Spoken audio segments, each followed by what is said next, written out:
पिछली कक्षा में हमने आपको उत्तर प्रदेश के जनसंख्या के आधार पर सबसे बड़े और क्षेत्रफल के आधार पर चौथे सबसे बड़े राज्य उत्तर प्रदेश के बारे में जानकारी दिया था। अब हम उत्तर प्रदेश में बहने वाली प्रमुख नदियों के बारे में अध्ययन करेंगे। तो देखिए, उत्तर प्रदेश की प्रमुख नदी है गंगा नदी।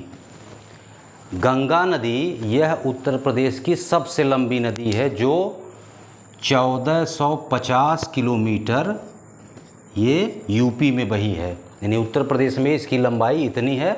वैसे टोटल इसकी लंबाई आपको पता है 25 km यानी 2525 किलोमीटर। अब गंगा नदी तो निकलती है यहाँ उत्तराखंड से, गोमुख से निकलती है। अब यह आ करके बिजनौर जनपद में प्रवेश करती है। यानी बिजनौर पहला जनपद है जहाँ गंगा नदी बही है। और उसके बाद देखिए बहती हुई चली जाती है गंगा नदी बिहार होते हुए चली जाती है पश्चिम बंगाल। पश्चिम बंगाल में ये दो शाखाओं में बढ़ जाती है। एक शाखा जिसको हम हुगली कहते हैं, दूसरी शाखा उसकी चली जाती है बांग्लादेश में उसको कहते हैं पद्मा, और उसके बाद फिर वो ब्रह्मपुत्र से मिल करके मेघना नाम से समुद्र में मिल जाती है। तो हम यहाँ जान चुके हैं कि उत्तर प्रदेश की सबसे लंबी नदी है गंगा, और सारी नदियाँ प्रत्यक्ष या अप्रत्यक्ष रूप से आ करके गंगा में मिली हैं। अब जैसे देखिए दूसरी सबसे बड़ी नदी है, लंबी, यहाँ बड़ी का मतलब लंबी है, यमुना नदी। यमुना नदी बंदरपूंछ उत्तराखंड राज्य में है, वहाँ यमुनोत्री ग्लेशियर से निकलती है और सहारनपुर जनपद में ये उत्तर प्रदेश में प्रवेश करती है। इसके बाद आगे बढ़ते हुए यह प्रयागराज में गंगा नदी में मिल जाती है। अब आप जानते हैं कि प्रयागराज में 3 नदियों का संगम माना गया है, गंगा, यमुना और अदृश्य सरस्वती। अब इसके बाद ये 3 नदियां हैं, चंबल, बेतवा और केन। ये तीनों नदी यमुना नदी की सहायक नदी हैं। मतलब ये तीनों जाकर के मिलती हैं यमुना में और यमुना मिलती है गंगा में। तो देखिए चंबल नदी ये आगरा जनपद से प्रवेश करती है उत्तर प्रदेश में, और आगरा के बाद इटावा होते हुए ये औरैया जनपद के मुरादगंज के पास यमुना नदी में मिल जाती है चंबल नदी। इसी प्रकार से बेतवा नदी जो है यह ललितपुर जनपद से प्रवेश करती है उत्तर प्रदेश में, और हमीरपुर जनपद में ये जाके यमुना में मिल जाती है। यहाँ देखिए, यहाँ ये चंबल नदी है। चंबल नदी जा कर के देखिए यहाँ मिल गई इटावा के, और इसके पास जो हमने लिखा है मुरादगंज, इटावा और औरैया की सीमा पर है। उसके बाद यहाँ देखिए आगे नीचे है बेतवा नदी, यह ललितपुर जनपद में प्रवेश करती है यहाँ से बेतवा, और आगे बढ़ करके ये हमीरपुर जनपद में मिल जाती है यमुना से। इसी प्रकार केन नदी उत्तर प्रदेश के केवल एक जनपद में बही है, बांदा जनपद में प्रवेश करती है, और बांदा ही जनपद में भोतहा नामक स्थान पर ये यमुना में मिल जाती है। अब गोमती नदी जो कि जिसके किनारे उत्तर प्रदेश राज्य की राजधानी लखनऊ अवस्थित है, यह पीलीभीत जनपद से निकलती है और यह मैदानी नदी है। यानी ये हिमालय से नहीं निकलती है। पीलीभीत जनपद में फुलहर झील से ये निकलती है, और इसके बाद गाजीपुर जनपद में कैथी नामक स्थान पर यह गंगा नदी में मिल जाती है। इसका मतलब ये हुआ गोमती गंगा की सहायक नदी है। अब इसके बाद घाघरा नदी है, इसको सरयू नदी भी कहा जाता है। तो ये तिब्बत से निकलती है, और इसके बाद फिर ये बहराइच जनपद में उत्तर प्रदेश में प्रवेश करती है, और बलिया और छपरा के बीच, यानी वो छपरा जनपद में पड़ता है, गंगा नदी में ये समाहित हो जाती है। तो घाघरा गंगा की सहायक नदी है। इसके बाद है शारदा नदी, जिसको कि हम काली नदी भी कहते हैं। तो यह उत्तराखंड राज्य से निकलती है और पीलीभीत जनपद से उत्तर प्रदेश में प्रवेश करती है, और सीतापुर जनपद के बसरा नामक जगह पर ये घाघरा में मिल जाती है। तो शारदा नदी घाघरा नदी की सहायक नदी है।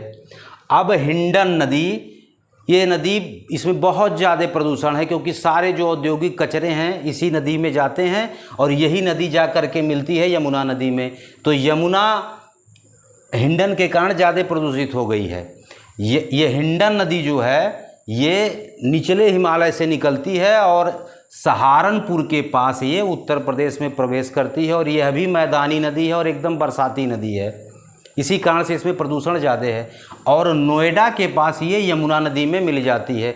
तो ये जो है हिंडन नदी ये यमुना नदी की सहायक नदी है। अब इसके बाद है राप्ती नदी। राप्ती नदी यह है उत्तर प्रदेश में पूर्वांचल की प्रमुख नदी है।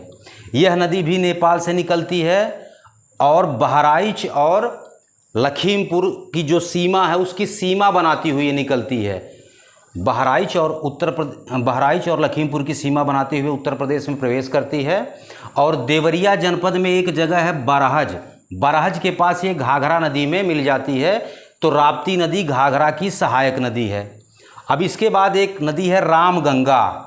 ये रामगंगा नदी उत्तर प्रदेश में बिजनौर से प्रवेश करती है और कन्नौज के निकट गंगा नदी में मिल जाती है। तो रामगंगा गंगा की सहायक नदी है। अब यहाँ सारे नदियों के बारे में हमने बताया। और भी प्रमुख नदियाँ हैं जिनको बताना यहाँ आवश्यक है। जैसे संत कबीर नगर जनपद में आप और हम रहते हैं तो संत कबीर नगर में एक नदी बहती है आमी नदी। आमी नदी के बारे में इसलिए जानना जरूरी है क्योंकि महान संत कबीर दास का निर्वाण मगहर में आमी नदी के तट पर हुआ था। तो आमी नदी शुद्ध बरसाती नदी है। बरसाती नदी वो नदी कहलाती है जिसमें केवल बरसात के समय जल रहता है। तो आमी नदी निकलती है डुमरियागंज से। डुमरियागंज में एक जगह है सिकोहरा ताल। अब ऐसा कहा जाता है कि पहले राप्ती नदी से ही पानी इसमें आता था। अब उस समय क्या था, बहुत पुरानी बात है, कन्फर्म कह नहीं सकते। तो सिद्धार्थनगर जनपद के डुमरियागंज में सिकोहरा ताल से निकलती है आमी नदी और उसके बाद संत कबीर नगर जनपद होते हुए मगहर, उसके बाद गोरखपुर जनपद में प्रवेश करती है। और गोरखपुर जनपद में एक जगह है सोहगौरा घाट। सोहगौरा घाट में जा कर के राप्ती नदी में मिल जाती है। तो आमी नदी राप्ती नदी की सहायक नदी है। इसी प्रकार से संत कबीर नगर जनपद में एक और नदी बहती है कुआनो नदी। अब इसका बड़ा रोचक जानकारी है कि कुआनो इसका नाम क्यों पड़ा। तो ऐसा लोग बताते हैं बड़े बुजुर्ग कि बहराइच जनपद में एक कुआं खोदा जा रहा था तो अचानक उसमें धार निकल गई जो बंद होने का नाम ही नहीं ले रही थी जिसमें से, और ये धार आगे चौड़ा होता चला गया और चौड़ा होते होते ये कुआनो नदी का रूप धारण कर लिया। तो कुएं से निकलने के कारण इसका नाम पड़ गया कुआनो नदी।